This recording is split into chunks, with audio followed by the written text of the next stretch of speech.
প্রিয় লিসেনার্স, আসসালামু আলাইকুম। আশা করছি সবাই ভালো আছেন। আজকে আপনাদের জন্য রয়েছে এমন একটি অন্ধকারে আচ্ছন্ন ঘটনা, যে ঘটনার প্রভাব গিয়ে পড়ে ছোট ছোট দুইটা বাচ্চার উপর। আমি মোহাম্মদ ইমন ইসলাম আছি আপনাদের সাথে। তো আর দেরি করছি না, চলে যাচ্ছি মূল ঘটনায়। ঘটনাটির প্রধান চরিত্র আমাদের গ্রামের সম্মানীয় একজন লোক। ওনার নাম খালেক মাতবর। ঘটনাটি ওনাকে নিয়েই গঠিত। খালেক মাতবর ছিলেন একজন বিশিষ্ট ব্যবসায়ী।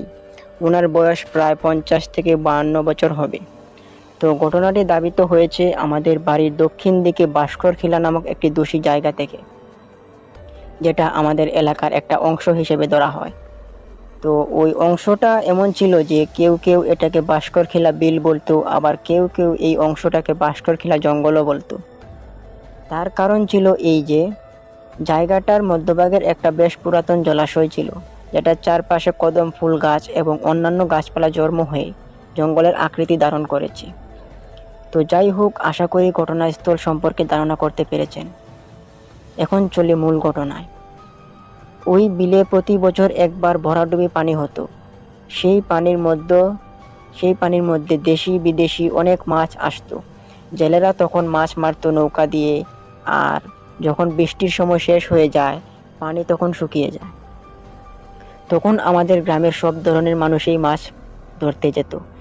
চাষাবাদ থেকে শুরু করে সব রকমের কাজে মেতে উঠত সবাই। তো খালেক ব্যাপারীও ছিলেন খুব রসিক মানুষ। বাড়ির পাশে ঝিল থেকে সবাই মাছ ধরে আনে। তিনিও ভাবলেন যে কালকে মাছ ধরতে যাবেন। অতঃপর তার বাড়িতে এসে মাছ ধরতে যাওয়ার কথা বলল। এই শুনে তার ছোট ছোট দুই নাতিও বায়না ধরে যে তাদের দাদার সঙ্গে কালকে তারাও মাছ ধরতে যাবে। কিন্তু বাচ্চা দুটো ছিল তার মায়ের আদরের। তাদের মা না করলো, বলল যে এই দোষী বিলে মাছ মারতে যেতে হবে না, পড়া শেষ করো, আগে যাও। এই বলে তাদের মা ঘরে চলে যায়। কিন্তু বাচ্চা দুইটার এমন কান্নাকাটিতে তার দাদা খালেক মাতবর চাচা তাদের মাকে গিয়ে বললেন যে আচ্ছা বাদ দাও না, নাতিরা যেতে চাইছে, দাও, নিয়ে যাই, তাদের শখটুকু পূরণ হবে। এই বলে পরদিন সকালে খালেক মাতবর তার নাতিদেরকে নিয়ে রওনা হন। তাদের সাথে একটা জাল এবং দুইটা ব্যাগ নিয়ে যেতে লাগলো মাছ ধরার উদ্দেশ্যে। খুব আনন্দে যাচ্ছিল তিন দাদা নাতি, কিন্তু কেই বা জানতো এই আনন্দ তার নাতিদের জীবনের শেষ আনন্দ।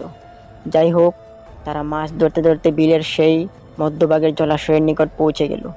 অনেকটা মাছ ধরার পর তারা সবাই ক্লান্ত।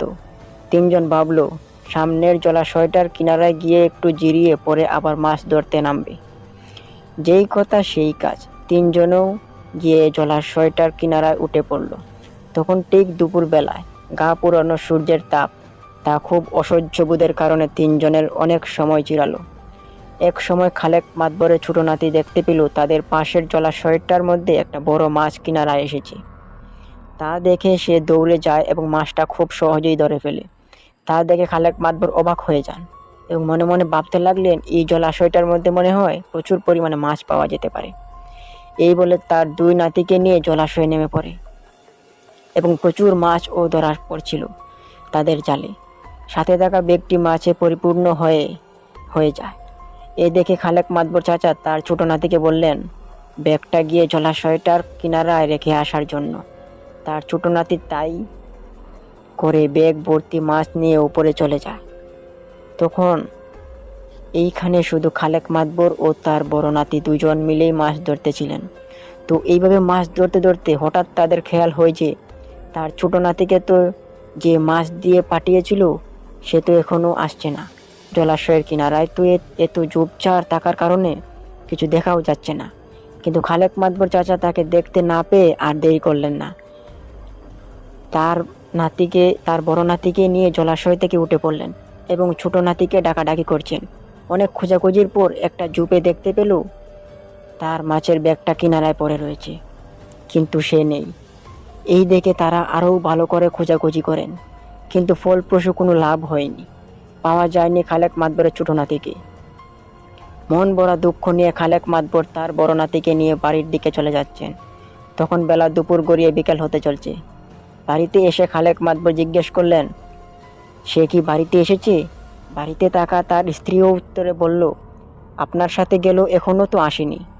একবারও কেন, সে কোথায়?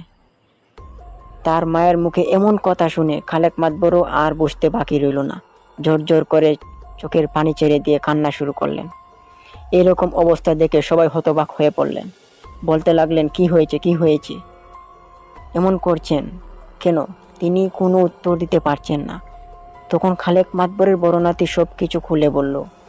এই সব কথা শুনে তাদের বাড়িতে কান্নার রোল পড়ে যায়। কিন্তু তারা এখনো শিওর নয় যে সে কি এখনো বেঁচে আছে কিনা মারা গেছে। এই ভেবে গ্রামের কিছু সাহসী মানুষ সবাই আবার ওই জলাশয়টার কাছে যাওয়ার সিদ্ধান্ত নেন এবং এক পর্যায়ে তারা সবাই জলাশয়টার কাছে পৌঁছায় এবং খালেক মাতবরের ছোট নাতি আসিফকে সবাই খুঁজতে থাকে। সেখানে খালেক মাতবরও গিয়েছিলেন এবং সাথে তার বড় নাতিও তার সাথে যায়।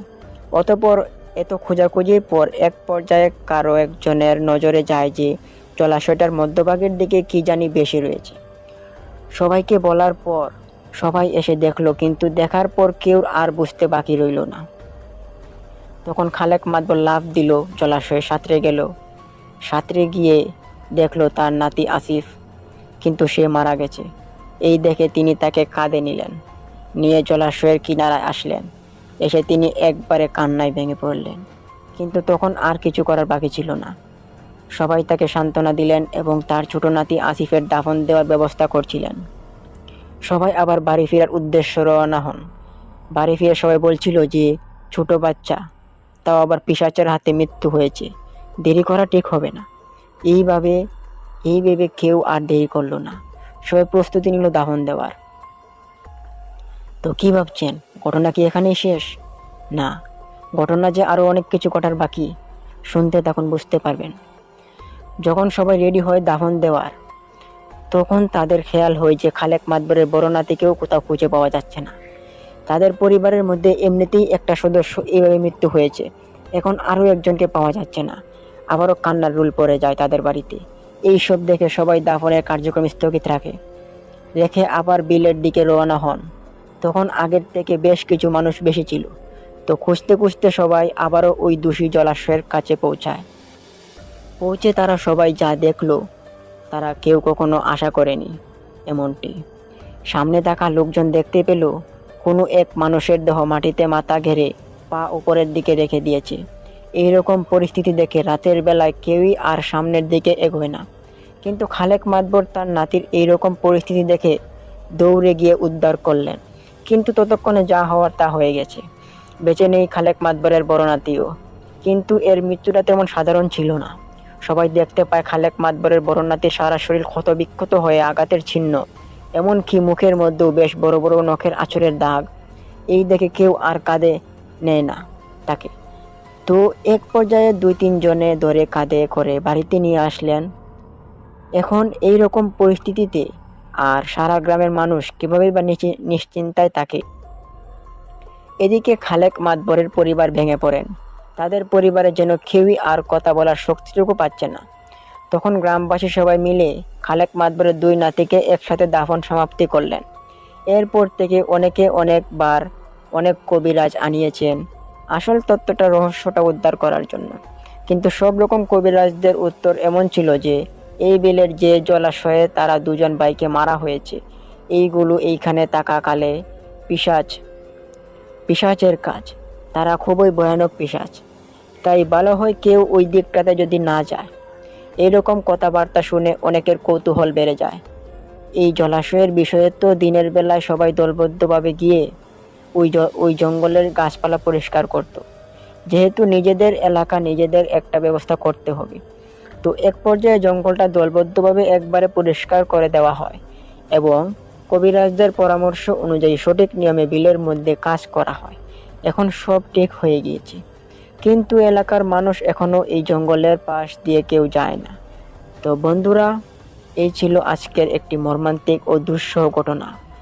আর ভালো কথা হচ্ছে যে এখন খালেক ব্যাপারীর আর মাত্র একটি নাতনি আছে। তো তার আশায় তাদের পরিবারটা আবার সুন্দর হলো। তো বন্ধুরা, এখন তারা ভালোই আছে। তো আপনাদের কাছে আমার একটা রিকোয়েস্ট থাকবে, যদি এই ঘটনাটি আপনাদের ভালো লেগে থাকে তাহলে একটা লাইক এবং কমেন্ট করে জানাবেন কেমন লাগলো। আর আমাদের চ্যানেলটিকে সাবস্ক্রাইব করে আমাদের পাশে থাকার চেষ্টা করবেন। তো আজকে এখানে বিদায় নিচ্ছি, দেখা হবে কালকে কোনো এক নতুন ঘটনা নিয়ে। ততক্ষণ দোয়া করি ভালো থাকুন, সুস্থ থাকুন, আল্লাহ হাফেজ।